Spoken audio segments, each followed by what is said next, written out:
Hi and welcome back to the channel. Today I'm going to take you through some of my original scrap art on one piece in particular. I'm going to show you how I did it, what I used, and how I went about it.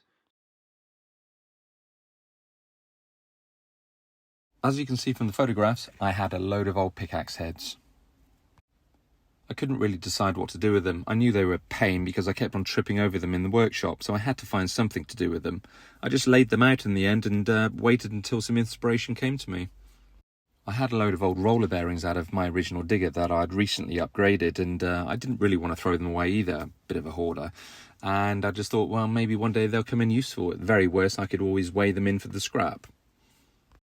I basically drilled out the centres of the roller bearings so I could slot something down in the middle of it and thread them onto a bar. That bar in particular was an old weightlifting bar. It was just an old cheap bar that I had laying around. Again, steel bar, really handy. Why throw it away? So having laid out these pickaxe heads and having the roller bearings in the back of my mind, I kind of came up with a plan. I thought, oh, well, I kind of know what this might look like.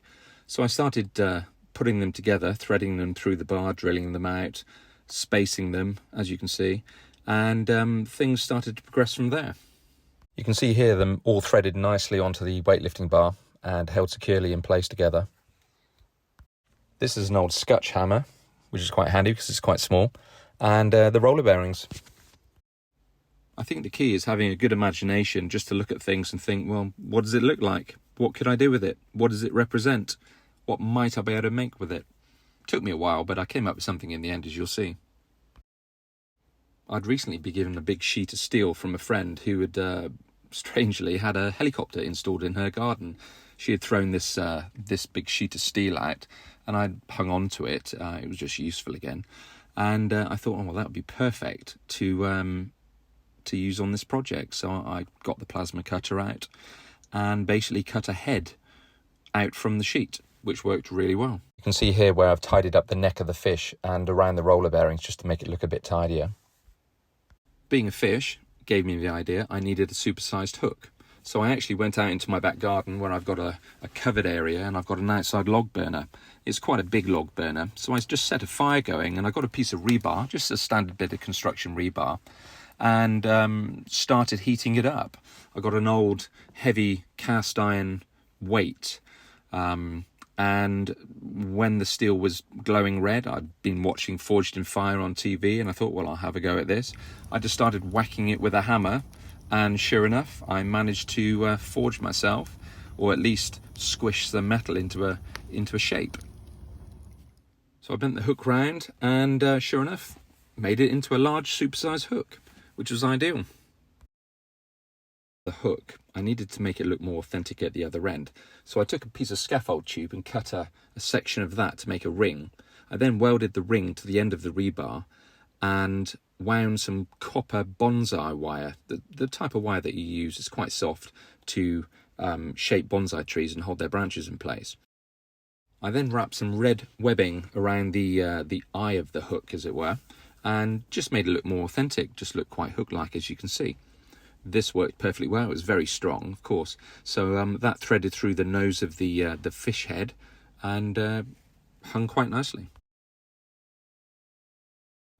So here we have the actual fish body, and it's still got a bit of a crappy tail on it, really. It's all just pickaxe heads at the moment, and I wasn't really happy with the tail, and you can probably just about see on the end there's another eyelet, and I hadn't quite decided which way to hang it. Anyway, it made more sense to hang it from the nose, so I got rid of the tail end, and I started working on a better tail. I just needed to find something that was just more fish-like. It just didn't look right at the moment, and as you can see, I went through many iterations of ideas. I needed some new inspiration, and that inspiration came from a keyring and watching things like Wicked Tuna. So a tuna fish gave me a good idea. They've got a really cool tail, very sleek looking, big fish. And this was the big fish, not to mention heavy. I also had this idea that I wanted the tail to look embossed, like it had something sunk into it, or kind of melted into it, or frozen in it even, a bit like Han Solo in the Carbonite. So what I did, I created the tail, and I kept the end pickaxe head in there, but built the tail around it so it looked like it was all in one and it had been frozen inside of the metal. And I think it actually came out quite well because it looks very integral, very part of it. So I decided I wanted to upgrade the tail a bit. Quite often you see with blue and yellowfin tuna, they've got this beautiful sort of yellows and blue flecks on them. And I thought that would look amazing on the tail, and I had to figure out how to actually make that happen. So I decided I'd use some childhood marbles and sink them into the tail in the same vein of the Hanzola carbonite sort of look. I wanted them to look like a meteor had dropped into them, like a meteor hitting the moon, or a sphere had been dropped into hot metal and it splashed back with a mini crater like pockmarks on the moon. So I drilled out the tail and inserted the marbles, and then I put a weld of steel around them with a few splashes here and there for effect. It seems to have turned out quite well. I also needed to figure out how to do the eye on the fish. I needed to find something that was quite sizable. I ended up going on eBay and I found something in China, and it was allegedly a piece of obsidian, so that's like volcanic glass, but let's just call it a big blue marble. So I ordered the marble, it came, and I sunk that in the same fashion as I did the tail, so it looks like it's just been dropped in there. This leaves me trying to figure out how to make the head look a little bit more authentic, just a little bit more scaly, a little bit more fish-like.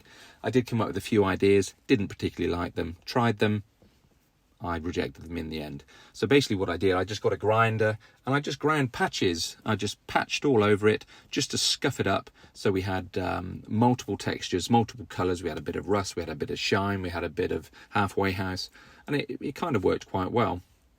So having scuffed up the surface and got the various textures and so on, I thought, well, what would work if I had some lighting actually shining onto the steel? So I got some reflective paint and gave that a go. As you can see here, I've sprayed it with this reflective coating, and it does actually sheen and shine quite nicely as you move the light over it. It's quite a decent finish. So here we have the fish. It's actually mounted in its position now, a bit like a cabin. But what we have here is actually a gazebo. It's an English oak gazebo with a cedar tile roof. It's a really pleasant environment. It's where we socialise and have outdoor space to go and retreat to. Needless to say, it's actually hung on really heavy steel wire, and it's very securely put up there. It hangs from the hook on the nose end, and on the rear end there's some hidden steel cable. So to make the fish more interesting of a night time, I purchased some waterproof LED lighting. So here you can see how the backlighting works. It illuminates the main skeleton of the fish, and also you can see where the marbles are in the tail. Really pops quite nicely.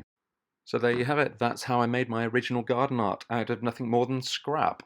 I hope you liked the video. If you did, please like and subscribe to my channel, and hopefully I'll come up with some more ideas and I'll post them for you. Thanks for watching.